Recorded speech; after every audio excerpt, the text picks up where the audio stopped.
Hey guys, Zack here, and welcome back to another action figure review, and today we'll be taking a look at the Bandai movie monster series Spacegodzilla version 2.0. Now this character comes from the 1994 film Godzilla vs. Spacegodzilla, which I don't really have the strongest opinion on. On the one hand, I do think it's entertaining, and the soundtrack to this movie is really good, but I don't know, everything else is just kind of whatever to me.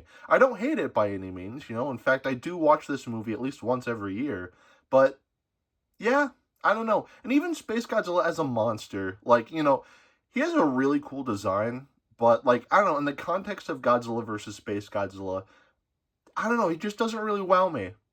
I know a lot of people really like Space Godzilla, and, like I said, he looks cool, so I can see why there, and, he does have, there is potential with Space Godzilla, but, in my opinion, I don't know, Space Godzilla to me is just kind of whatever.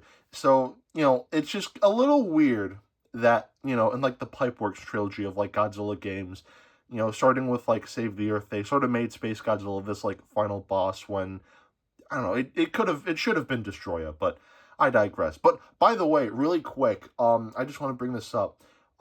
This news dropped yesterday, so this is still fresh on my mind. Godzilla Destroy All Monsters Melee is getting an HD remaster.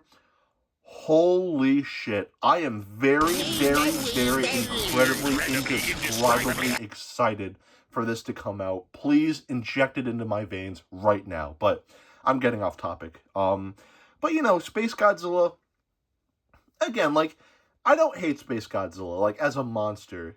He's just not my favorite. And Godzilla vs. Space Godzilla as a movie, it's fine. It's watchable. But that's it. It's fine. I don't really have a strong opinion about it, but I digress.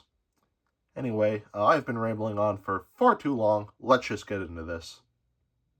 Before we take a look at the figure itself, like usual, to start we'll take a look at the tag. And for the front here, we have a nice picture of Space Godzilla from Godzilla vs. Space Godzilla. At the bottom here, we have Space Godzilla version 2.0, both in Japanese and in English. We have Godzilla 2026, and some legal information right here. On the back, we have a nice silhouette of Space Godzilla's shoulder crystal, Bandai Namco, 3 and Up, Godzilla vs. Space Godzilla, movie monster series, both in Japanese and in English, Bandai, Godzilla, some more legal information. On the inside, we have more legal information, and a little bit of a bio about Space Godzilla there. So, yeah, that's pretty much it for the tag. You've seen it before. Now going back to the figure itself, to start we'll take a look at the paint, and the painting on this figure I think looks very good, so let's take a closer look. So as you can see, pretty much the entirety of this figure is going to be casted in this very dark shade of blue, almost like black coloration, which I think fits Space Godzilla very nicely. Space Godzilla's toenails and fingernails are going to be painted white. And Space Godzilla's neck, torso, and, well, most of the torso anyway, is going to be painted this nice purplish coloration. It would have been nice if it went all the way down, but it's not the end of the world. It still looks fine. Going to the shoulders here, I really like the red here. It almost looks like blood, like the, crystals just, protruding out. I do think the shoulder crystals are painted really nicely here, and the crystals themselves are going to be this nice white. It would have been really cool if this was, made of, a translucent vinyl, but still, it looks really good. Going to the head here, we can see that Space Godzilla's tusks and teeth are going to be painted white. Space Godzilla definitely brushes his teeth, which is really good to hear. Space Godzilla's tongue is going to be painted the same color as his torso here. His crown is going to be this metallic orange, almost a gold coloration. And the eyes here are going to be a very dark shade of red. Now going to the dorsal plates here, they are going to be painted this sort of purplish coloration. It would have been nice if these were white like the shoulder crystals, but still, they look okay. And it's really nice because the painting goes all the way to the end of the tail here, and even on the tops of the, spikes on the end of the tail here. Not so much the bottom, which, it is what it is, but still, this I'm happy with. So yeah, that's pretty much it for the painting on this figure. And Again, a couple of minor things I would have done differently, but overall, the painting on this figure for a Bandai vinyl does actually look really good. So the painting on this figure, I'd say gets a pass. Now, we'll take a look at the articulation, and say it with me, folks, this is a Bandai vinyl. There will be not a lot in terms of articulation. The arms can move like that, the legs can move a full 360 degrees, and that is pretty much it. Nothing at the head, nothing at the tail. Whoops.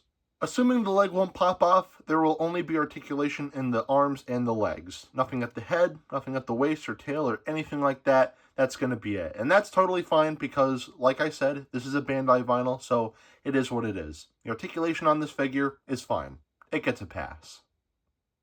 Now, we'll take a look at the sculpt, and the sculpting on this figure, I think, is pretty much perfect. I think this captures the likeness of Spacegodzilla from Godzilla vs. Spacegodzilla perfectly. I think the proportions here look great. Nothing looks too big or too small or too out of place here. Sculpt-wise, this figure looks great, and is part of the reason why I bought this figure. You know, like I said at the beginning, I'm not the biggest fan of Spacegodzilla, but I'm not gonna lie, like, sculpt-wise, and paint-wise too, this figure does look really nice, and that's what made me want to get this figure.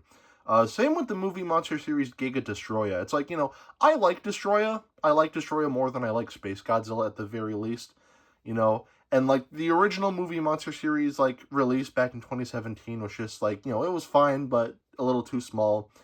Then the one that came out last year was somehow smaller, and the movie Monster Series Giga Destroya just looked really nice. The painting looked great, the sculpting, the side, it just looked great, and I was really happy with that figure. And this figure is sort of, you know, sort of a similar, like, boat here, where it's like, you know, the sculpt is great, the painting is great, it looks nice. Even though it's a monster I'm not, like, particularly, like, the biggest fan of, it's still a nice-looking figure, and I want to pick it up for that reason. So, sculpt-wise, it's great. Definitely gets a pass. Now, we'll take a look at the detailing, and the detailing on this figure, I think, looks very good. So let's take a closer look. So, starting off at the head here, we can see all of the ridges and everything in the face here are detailed very nicely. Everything here is just very nicely defined. And even Spacegodzilla's crown here has a lot of really nice detailing here. Going to the shoulders here, the detailing here looks absolutely insane. Just like all of, like, the flesh just, like, being torn apart from the crystals coming out of the shoulders here just looks really nice. I know I talked about this when I was talking about the paint, but even, like, detail-wise, this just looks really cool. And even, like, the torso here, again, just a lot of really nice detailing here. All of, like, the ridges and everything are detailed very nicely. You know, going to the legs here, again, just a lot of really nice detailing here. All of the scales here look really nice, and all of the detailings in the knees here just, you know, looks really cool. Though, just one question, though. Why does Spacegodzilla have the Decepticon logo on his crotch? Moving on to the tail here, again, just a lot of really nice ridges here. All of the scales here are detailed very nicely. And this just continues all the way to the end here, where the crystals at the end of his tail are going to be detailed really nicely. Again, just a lot of really nice, like, creases and whatnot underneath the tail. And the dorsal plates here are going to be detailed very nicely as well. You know, very, like, you know, simple, like, crystal shapes, but still, they are detailed very nicely with, like, very, very small, like, little ridges and stuff like that, that I think looks really cool. And that's pretty much it for the detailing on this figure. And the detailing on this figure, it's great. Definitely gets a pass. Now, we'll do some size comparisons. To start, here we have the Godzilla Store exclusive Bandai Movie Monster Series Godzilla 1994, and I think these two look fine. I wish Spacegodzilla was just a hair taller, but as is, I think this looks fine. Apparently, according to sources online, Spacegodzilla is 120 meters tall, where Godzilla is just 100 meters tall, but if you look at the behind-the-scenes photos, they are exactly the same height, you know, minus Spacegodzilla's crown. So, yeah, again, I wish Spacegodzilla was just a hair taller, but as is, I'm fine with this. I think it looks okay. Here we have the Bandai Movie Monster Series Mogira. I don't have the Movie Monster Series Little Godzilla, so here's the next best thing. Here's the only other Spacegodzilla figure I have in display for my collection. This little, like, I don't remember exactly what this figure's from. It's from Godzilla Tokyo SOS. My second grade teacher gave me this as a gift. God bless her. But yeah, this is the only other Space Godzilla figure I have on display in my collection. And of course, here we have some hand sanitizer. And here we have Dr. Billy Grant. So at the end of the day, should you get this figure? I've seen people title this figure as the best version 2.0 movie Monster Series figure to be released so far. And I can see where they're coming from, because this is a really nice figure. You know, I'm a little biased. I still really like the movie Monster Series version 2.0 of Godzilla 2000, but this is still a really nice figure. This is definitely a close second for me. The painting here looks great. The sculpting, the detailing, everything here just looks really nice. And overall, I do recommend that you pick up this figure. Even if you're not the biggest fan of Space Godzilla like me, like, there's still a lot to appreciate here. As far as price tags go, I got this figure from Hobbylink Japan, and before shipping, I paid about like $26 to $30, which is not bad at all. Then, of course, there's the import fees, which, you know, that's an additional like $30, $35. So importing these figures, it's not cheap, especially with like tariffs and everything, but still, like, make of that price tag as you will. I did it because I think this figure looks really nice, and I just wanted it. So, yeah, I don't really have a whole lot else to say, so that is it for today. Have a great rest of your week, and I will see you in the next video. Peace, Zack out.